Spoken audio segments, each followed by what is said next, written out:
Welcome into the Talkin Tide podcast on the Pigskin Podcast Network. I'm Chase Goodbread, sports columnist with the Tuscaloosa News and co-host of Crimson Cover Television. I'm joined by Travis Reier, the longtime senior analyst at BamaOnline.com. You can get the Talkin Tide podcast wherever you prefer to get your podcasts, including Apple Podcasts, and of course, we're live on YouTube and Facebook as well. The Twitter feed is Talkin_Tide. Links to all of our podcasts drop right away on that Twitter feed. So give us that like and follow on Twitter and, of course, as well on YouTube. Quickly thanking a couple of sponsors, Peter Chocolate here of Tuscaloosa and DraftKings. More on them a little later in the program. Travis, we begin with, as you noted pre-show, the post-mortem on this Alabama basketball season. They fall in the round of 16 in Louisville to San Diego State. The final score 71-64.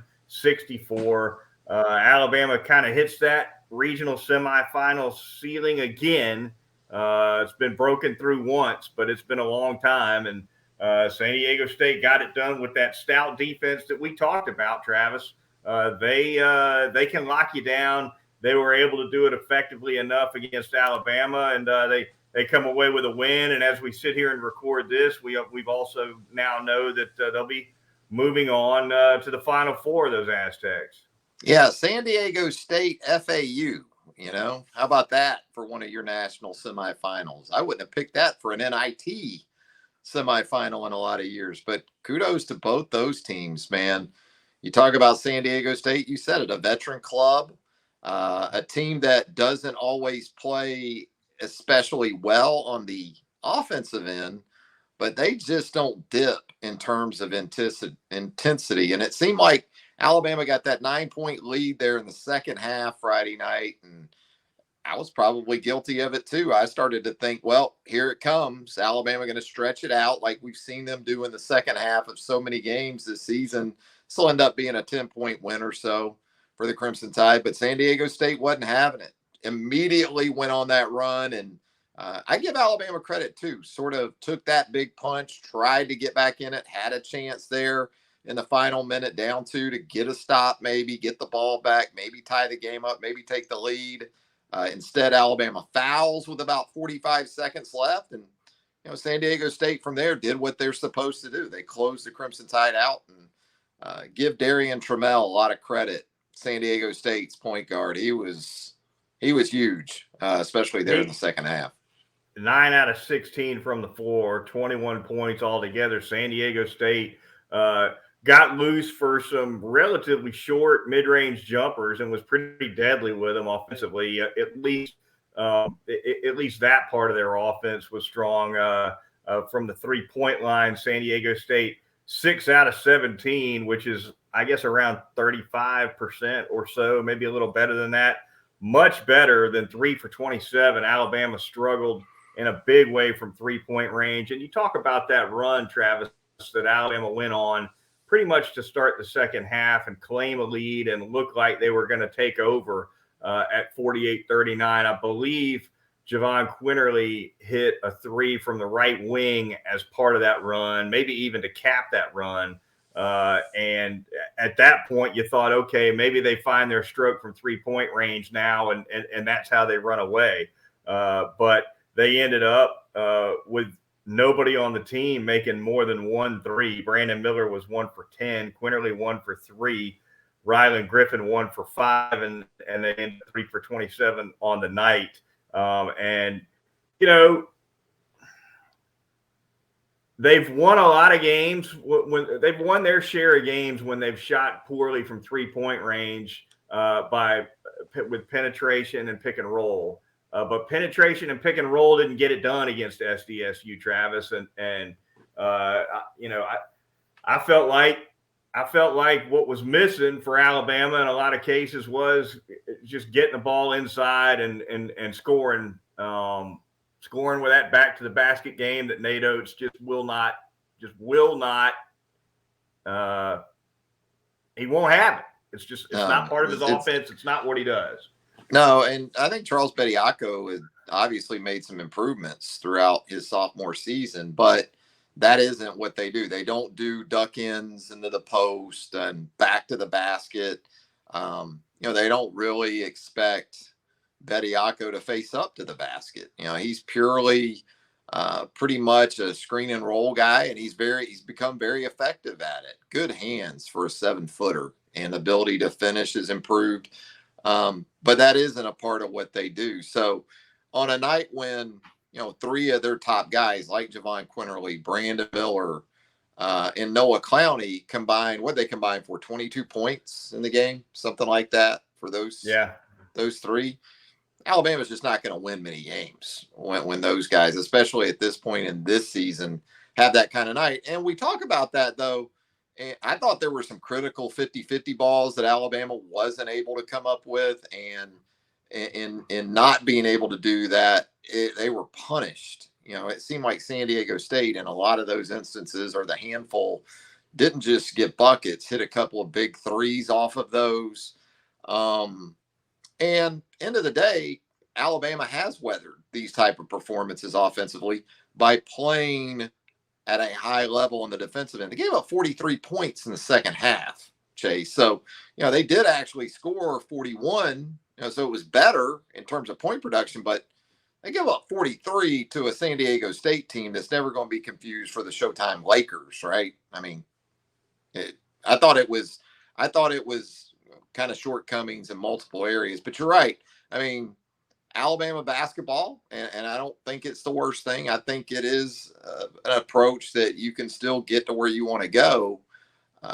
It's kind of a 2-pitch pitcher, right? When it comes to the way it plays on the offensive end, it doesn't have a split finger or a change. It's pretty much 100-mile-an-hour heat, and then either a slider or a 12-6 breaking ball, like Nolan Ryan back in the day. Well, starters have 3 pitches, and those closers only have 2. That's why they're closers sometimes. But they weren't able to close this one. But it was. San Diego State, like I said, the intensity does not drop. So just because you get up 9, you don't have a chance to take a deep breath against that team. I think no. I think we saw that in the regional final on Sunday. It didn't look good for San Diego State there for a while again in the second half. Creighton looked to be in good shape. I think it was 41-34, something like that. And you're thinking, oh, yeah, Creighton's going to get home. And I think Creighton scored 15 points the rest of the game. Yeah. This is a legit San Diego State team. You brought up loose balls, definitely a factor. I thought San Diego State was just scrappier than Alabama for some of those 50-50 loose balls. Sometimes, though, Travis, the loose ball just bounces to somebody, and it does. And it's not, and it seemed like the ones that got loose and just bounced into somebody's hands tended to bounce right into San Diego State's hands. Yeah, so I don't think Alabama was ball watching. That's not it. They weren't standing around kind of looking at each other. You're right. They were in the fray. It just didn't work out for them in some instances. And not only did possession not work out for them, like I said earlier, it just seemed like what followed, like the jump ball, that Nick Pringle gets into there in the second half. Goes up, gets the rebound, cradles it, brings it down to his waist. San Diego State ties them up. They've got the arrow. Inbounds 3. Yeah. It just seemed like it went that way more than once Friday night. Tough game for Brandon Miller. Maybe his worst shooting game of the year, 3 for 19. Certainly one of them anyway. I know he had the one game where he didn't score at all. 1 out of 10 from 3-point range. He did have 11 rebounds, 9 of those on the defensive end. But 6 turnovers too, Travis. Hurt Alabama too. Alabama ended up with 14 turnovers altogether. Miller had 6 of them, and it just wasn't there for him. And we've seen him struggle shooting at times, and kind of like the team. Usually, he's been able to help the team win in other ways. Didn't seem like other than the rebounding, there wasn't a lot positive about what he delivered on Friday. You think the groin was still an issue? He didn't want to make that excuse. I can't say that I saw a physical difference. Did you? Just watching him, I didn't pick up on it being an issue. I didn't I didn't either. feel like he was hindered just watching him play. So Yeah, yeah, but San Diego State just did a lockdown job defensively, and you gotta tip your hat to the way they played. Adam Seco, I thought, played pretty well as well for the San Diego bench State. was big. The bench was big. I think San Diego State outscored Alabama's bench by 12. And you knew coming in, both these teams would play 9 or 10 at least. Both teams have no problem going deep. And early, they'll go to the bench. And you're right. Seiko was one of those guys for San Diego State. And it kind of was a continuation for Alabama's bench, with Ryland Griffin and Amari Burnett. And we talk about Alabama's 3-point struggles. There was a stretch during the season when those guys kind of had it going. They weren't able to sustain it. And then, as you got into the postseason, Noah Gurley actually ended up being one of the guys that actually provided some offense in the postseason. But some of the other guys that you went to the bench for, it just wasn't happening, was it? 8 blocks for San Diego State as well. That's certainly a factor in the game. Alabama got some of that guard penetration sent back in their face, and the rebounding edge really wasn't as big as I would have expected, Travis. Alabama pulled down 52 rebounds total, 48 for San Diego State. So, yeah, they out-rebounded San Diego State by a little bit, but to sit on press row and be right on top of this game, it was the first time I've ever covered a Sweet 16 game, had a lot of fun in Louisville. But to sit that close and to be able to eyeball the height advantage that Alabama really had at most positions on the floor, you would have thought that they would have out-rebounded this team by 10 or more. And even with the 20 offensive boards that Alabama did have and the 20 second chance points, San Diego State was able to sort of stay in contact with Alabama in that regard because the Aztecs had 17 offensive boards and 18 second chance points. So to your point, even on the glass, Alabama wasn't able to gain much in the way of separation. Talkin Tide podcast on the Pigskin Podcast Network. We're going to thank a couple of sponsors really quickly. Going to start by telling you a little bit about DraftKings. The biggest tournament in college basketball, of course, is underway, and the action is just getting started on the DraftKings Sportsbook, one of America's top-rated sportsbook apps. Right now, new customers can bet just $5 on any pregame moneyline bet and score $150 in bonus bets if your team wins, plus combine multiple bets for a shot at an even bigger payout. DraftKings also featuring parlays and odds boosts all tournament long. So be sure to check the DraftKings Sportsbook app every day, see what they have in store. Download that DraftKings Sportsbook app now. Sign up with the promo code TPPN right now, and new customers, again, can bet $5 on any pregame moneyline bet and get $150 in bonus bets if your team wins, only at the DraftKings Sportsbook. Use promo code TPPN. I'm going to tell you about Peterbrook Chocolatier right there at 1530 McFarland Boulevard North in the Indian Hills section of Tuscaloosa. Easter right here upon us. And they've got those traditional favorites in right now at Peterbrook Chocolatier. Those peanut butter melt away eggs that you love so much right there at Peterbrook Chocolatier. They've got the big chocolate eggs that you can get that are filled with the chocolate popcorn. So it's double the treat for that someone special. Easter, Peterbrook Chocolatier. They go hand in hand. 1530 McFarland Boulevard North in the Indian Hills section of Tuscaloosa. You can also give them a call if you've got that special order that you would like to talk to the staff about. 205-752-0211. Peterbrook Chocolatier of Tuscaloosa. Talkin Tide podcast on the Pigskin Podcast Network. Moving on, going to talk a little bit about what's ahead for this basketball program, Travis.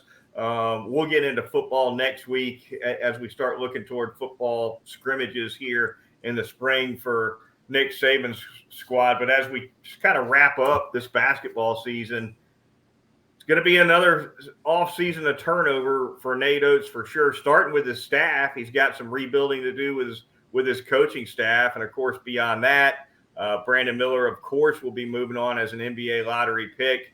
I think it's likely that Noah Clowney will be moving on as well. He's a draft-worthy guy. maybe a first rounder, maybe not a first rounder, but certainly a draftable. So you'd have to think he's likely going to move on as well. Javon Quinterly, you wouldn't expect him to be back. He does actually have one more year of eligibility if he wanted to exercise it. I'd be surprised if that happens. So a lot of and this was the case last year, right? I mean, this team roster-wise doesn't resemble the 21-22 team in any way. So this is not anything new for Nate Oates, having to basically remake the roster, but certainly plenty of turnover coming, Travis. Yeah, it definitely looks that way. And look, you still have some really nice pieces coming back, even with the potential departures that you outlined. And yeah, absolutely. You expect Brandon Miller to move on. Noah Clowney is going to be interesting. You're seeing him in a lot of first round mocks, even fringe lottery. If that's the case, he's got to go. I mean, that's guaranteed money in the first round, the lottery especially. Quinterly didn't take part in the senior night festivities. He'd done that a year ago. So we'll see. But, you think about, again, the newcomers, both via signing class and also the transfer portal. Give Nate and his staff a lot of credit. Mark Sears for much of the year was outstanding. Kind of ran into the wall. It felt like a little bit late in the season, but if he comes back, you feel really good about him. Jaden Bradley, a starter for much of the season. You got some guys like Ryland Griffin that are going to continue to get better. I think Namari Burnett will be, assuming he can stay healthy, I think he will be markedly improved in terms of that knee that he was coming off of. There's been some things during the season, and he was a really solid contributor. I think he has a chance next year to be, 12, 14, 15 points a game. I really do. So you feel good about it. Bediako, I think Pringle could be very important. If Clowney moves on, then Pringle takes on heightened importance. So yeah, still a lot to be excited about. Where are you at with Bediako's potential as a pro, Travis? I totally expect him to be back next season, but he looks like a guy who's trending toward who's trending toward a pretty nice pro career. What, in your opinion, what does he need to work? Free throws are given. Beyond free throws, what do you think he needs to work on to sharpen his game for the next level? Well, in this system, it needs to be his face-up game, right? I mean, and they don't shoot mid-range, so I'm talking about he needs to stretch his range out and show that he can knock down the occasional shot. Not that they're going to expect him to do that, but like I said earlier, I think in the screen and roll game and the way he's able to catch the basketball, on the initial pass, and how much he has improved in terms of using the backboard. He doesn't have to dunk everything. So he's showing you some skills around the basket in other ways. And then defensively, the presence. I would think his confidence should be to the point where he goes into next year and is a monster in the paint for Alabama. Again, understanding they're not going to come down and dribble it 10 times and wait for him to get posted up. But even in the way they like to play, the most encouraging thing I thought about Charles down the stretch was he did it again against SDSU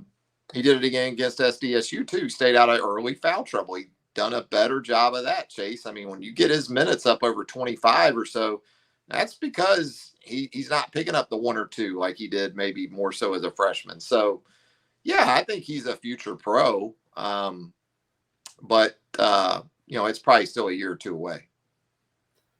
Nate Oates losing Brian Hodgson, of course, the assistant coach taking over at Arkansas State. A former Alabama deputy athletic director, Jeff Purinton, now at ASU, and plucks Nate Oates' top recruiter, Travis. Let's face it, Brian Hodgson's fingerprints were all over this freshman class that came in and lit the world on fire here with Miller, Clowney, Bradley, etc. So for Nate Oates, he's going to have to find another ace recruiter, I think, for sure, to keep things going. Yeah, and if you assume that Petway is going to be back, that's a good piece to still have, because Charlie Henry's also moving on to Georgia Southern. So there goes two of your three, top guys as far as assistants, and it will be interesting to see exactly who comes in to fill those spots. But it shouldn't be. It should be a situation where Nate's got a lot of capable candidates because you win 2 SEC titles in 3 years. You get a couple Sweet 16s. There should be no shortage of excellent candidates for Nate to work with. All right, that's going to do it for this edition of the Talkin Tide podcast. Be sure to join Travis and I again next Sunday when we'll be turning our attention more towards spring football. For Travis Reier of BamaOnline.com, I'm Chase Goodbread, sports columnist with the Tuscaloosa News, and we'll talk to you next time right here on Talkin Tide.